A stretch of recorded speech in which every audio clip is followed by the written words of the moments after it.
A French seam creates a really beautiful finish on the inside of your garment by encasing the raw edges of the fabric inside the seam.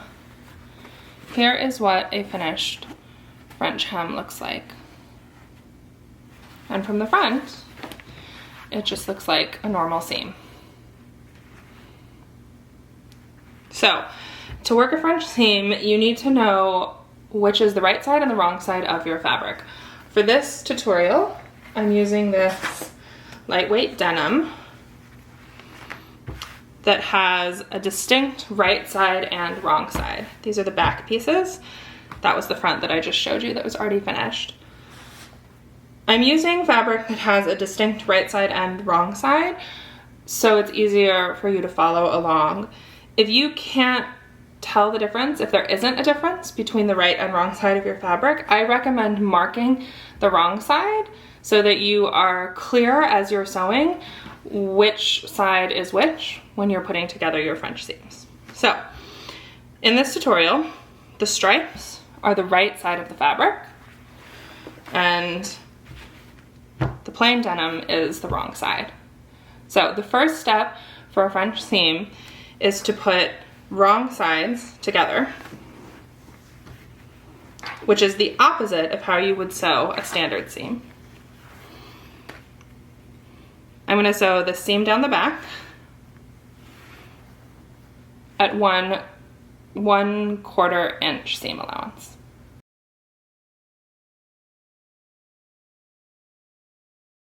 I have sewn the center seam. It's a little bit hard to see, but my seam is right at the edge of that blue stripe. The next step is to trim the seam allowance. You want to trim it down to 1/8. So I'm going to cut right along that blue line of my fabric. If you're having trouble seeing it, you can always draw a chalk line. You want to be really careful to not accidentally cut into your seam, because then, well, then your raw edges will be visible after you do the second seam. So, trimming this seam allowance.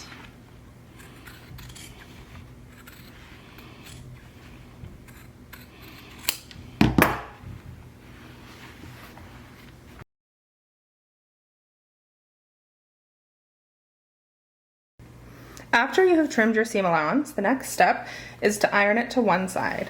The reason the pattern tells you to do this is because if you iron the seam allowance to one side first, it's easier to fold it and iron it in such a way that encases the raw edge. So our eventual goal is to iron like this, but it's easier to do that if first you iron the seam allowance to one side.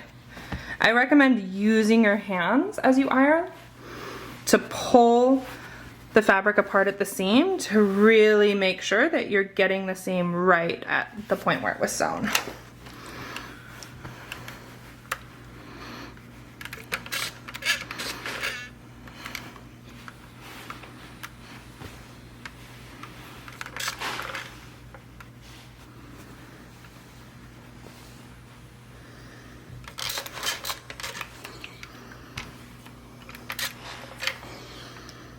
Okay, the next step is to fold it back on itself, encasing that raw edge.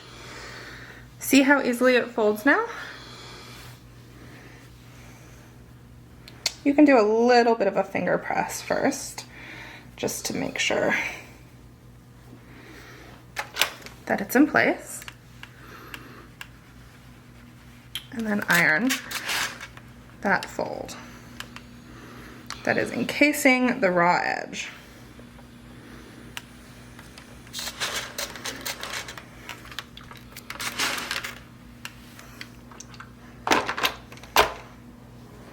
Okay, so we have a fold here, and as you can see, that raw edge is encased inside it, and the next step is to sew at a 3/8 seam allowance here to create the final seam.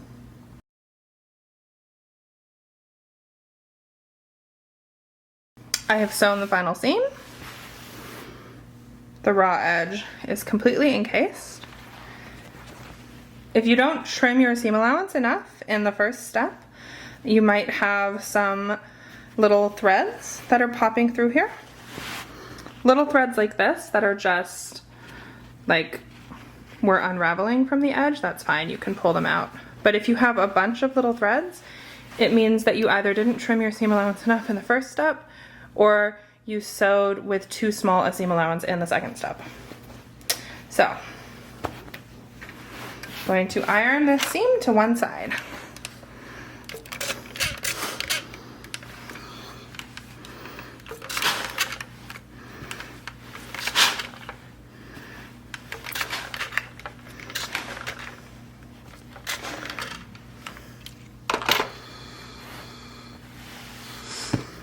That's it, my finished French seam.